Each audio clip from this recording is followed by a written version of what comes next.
I got Jason out of Orlando, also Jeremy, Amanda, Steven, Jesse, and more. Yes, I understand that you're fit to be tied, and I'm here to take my punishment. This is Jason. Hi, go ahead.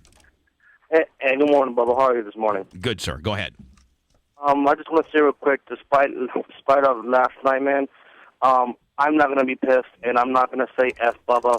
You know, I'm Bubba Army for life, bro, and the real question is that they, you know, why, you know, was this just to make you look bad, or, you know, it's sad in some ways. Well, I don't think it was to make me look bad, my friend. I think that there's a guy named Mike Weber who's way over his head. He doesn't know his ass from a hole in the ground. I think that Dixie needs to take a long, hard look at some of these people that, you know, again, it's the big time now, you know. Terry and Eric and, you know, they're all, and you got Flair and Hardy. I mean, you got a lot, you got Angle, you got a lot of good people in here. They're going to start getting a lot more attention, a lot more fans, and you got to get your A game on, and it's not Bush Leagues anymore. And if you're going to ask, you know, a show that's heard in 5 Florida cities and 2 others, and then, you know, across the country on XM and Sirius to get involved and help you push your product, you better damn well not hang them out to dry, and you better be prepared for the people that show up and take care of those people, and not you know, think that you're still in the Bush Leagues. You know, they need to just take a long, hard look at a few things, and you know, they're well on their way with their product. Their product on TV, I think, last night came across as a much better product that's ever happened. But some of these behind the scenes pieces of the puzzle still need to be figured out, and I think that I think that Dixie will get to the bottom of it. I got a lot of respect for her, sir. I wish you the best on all of this, man. Bubba Army for life, dude. See ya. Thank you, sir. Jeremy, hi, go ahead. Yeah, how you doing, Bubba? I just want to let you know, I was one of the first guys that let Tom the Tree Man know that same black guy that you were talking about, he come out about 20 after 6 stating that, well, you might have a chance to get in, you might not, and then he comes and says it's full, and then I'm sitting there yelling at him, and it's like, well, we drove an hour, we've been waiting 3.5 hours, quit giving us the BS and let us know if we're getting in or not. He's like, well, Bubba did this to you guys. So are you talking about? Are you talking about the real skinny black guy that was in a nice suit? Yes, sir. Yeah, the guy that was a complete fake to me in the backstage and so nice to me and saying, "Oh, Bubba, we're just so very embarrassed that this happened. This is just so unnecessary." That jackass. Yeah, I actually I'm working on pulling video off my iPhone of some of the things that he said on stage, something very similar to what you just said. I don't know if he works for Universal or he works for TNA, but I'll get to the bottom of who this guy is. Yeah, so to make a long story short, after I let Tom know, Tom asked me, said, well, can you do me a favor? I go, yeah, anything for the Bubba the Love Sponge show.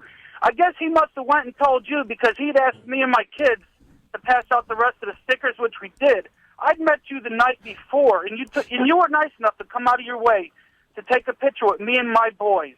I don't know if you remember that. I'm the guy that had the Pantera tattoo on my back. Yes, I do remember. Yeah, upstairs I did, yes. Yes. So I just wanted to let you know that guy's a jackass, and me and my kids, yes, we're disappointed. Well, Jeremy, here's what sucks. Here's what sucks. You came out 2 different nights and braved the cold to support the cause and to support Terry's efforts and to make it look good on TV. The Thursday night the Sunday night thing at Margaritaville that you stood outside for a couple hours, and then obviously yesterday you came out 2 different times to support TNA, to support me and to support Terry, and you could have not had any worse of an experience. What could have been a wonderful thing, and continue to be a Bubba fan for forever, and a new TNA fan has now put a bad taste in your mouth so unnecessarily, and it's just sad. We had such great people like you that came out 2 different times. Paid what, probably $15-$20 a time to park in the city lot. I mean, $14 to park. Yeah, each plus $20 a day for gas. Yeah, there you go. So again, Jeremy, I am beside myself. That's all I can really say. I didn't control my own destiny, as you can tell. I was told what to do as well, and those days are not going to happen again. I promise you. Yeah, I understand that, and I don't blame you at all. I blame TNA and Universal staff. All right, buddy. Thank you, Jeremy. Keep listening. I'm trying. I'm going to try and keep your pass if you still have it, Jeremy. I'm going to do my best. I'm working right now. Spice is working with somebody to see if I can do something big for the people that have passes and got screwed. Well, unfortunately, Bubba, I was so pissed off I threw them away. Yeah. Jeremy, I remember you. Nobody's going to have a Pantera tattoo like you, my friend. Believe me, I can't identify you, Jeremy. I hope to see you again soon, buddy. All right, Bubba. Thank you. Thanks. Amanda, hi. Hey, Bubba, I just wanted to let you know, I actually had 3 different passes. I had one email specifically from the TNA audience, and we still didn't get in. Really? Yeah, I had the initial one where, you called in the show and y'all sent it from the email. Right. I had that one, and then I got one from the TNA audience, which was the Hulkamania with the Bubba Army on it, and then I got like 3 or 4 different emails from TNA updating me every other day on what was going on and the times of Margaritaville and last night's events and the next tapings and everything, and we still didn't get in. Now, so here's my question to you, honey. Who did get in? I've been told now that the walk-ups that just went to the park for the day, those are the people that got first priority. Is that true? Yes, that's true. And my email specifically says if you have this VIP queue, you will get in before any walk-ins or anything else. If you have the VIP, and it said if you have 10 or more, email me back and we'll save a special seating for you. And let me know if you want to come to Tuesday night's tapings or any of the other tapings. Yeah. Again, man, they could have not misjudged the power of this program and the power of our fine listeners any worse than they did, and it's just it's embarrassing, and I got egg on my face, and I can't tell you how sorry I am.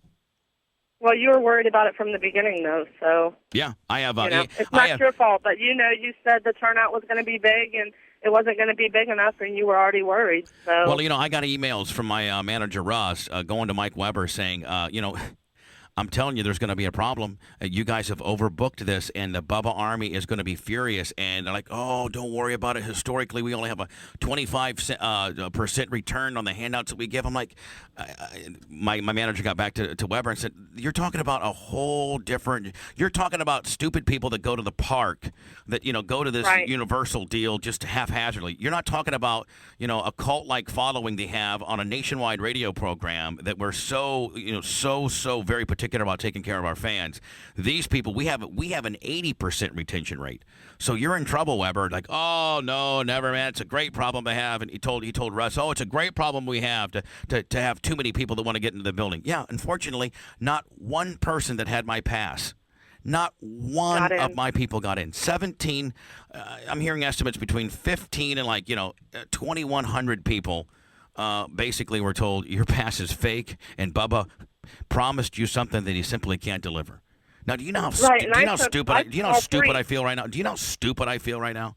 Seriously. Yeah, but it's not your fault. Yeah, I know it really is. You've not gotten 650. The latest number is 650 emails, probably 20 phone calls. And each one of these people are going to go and tell their best friend of their experience they have, and I'm the person that hung them out. I mean, some people I had one guy, Spice, that was Twittering. He drove 900 miles. 900 miles to go to this thing. The guy that did the internet radio show with Tom the Tree Man, Spice. That guy? Yeah, that guy. The shooting match or whatever hell it's called. Let's go shooting. Shoot. That guy drove 900 miles and got there yesterday morning at 6 a.m. What a dummy. Sorry. Only to be told that the pass that Bubba gave you, that TNA printed for him, are fake, and your favorite radio guy, Bubba, simply promised you something that he couldn't deliver. Then I heard AJ Styles got up there, Spice, and buried. I don't know. He's the world champ. Yeah. Yeah. Who? It's just amazing. Sorry, Amanda. Again, I can't. No biggie, but yeah, like I said, I had 3 different. I mean, I printed out each of them. I had 3 different ones, and none of them. We sat there all day and night. Thank you, my friend. I appreciate you. Thank you, Amanda. No problem. Have a good one. Bye now. Last call, man. I could take these all morning long. I think everybody gets it. By the way, every one of my phone lines, Spice. This is Chris from Orlando, but every one of my lines, all 8 of them, are 100% full about people that tried to get in last night with Bubba passes. Chris out of Orlando. Hi, buddy. Hey, good morning, Bubba. Hey, I just wanted to thank you for coming out at the end of the night. You didn't have to do that.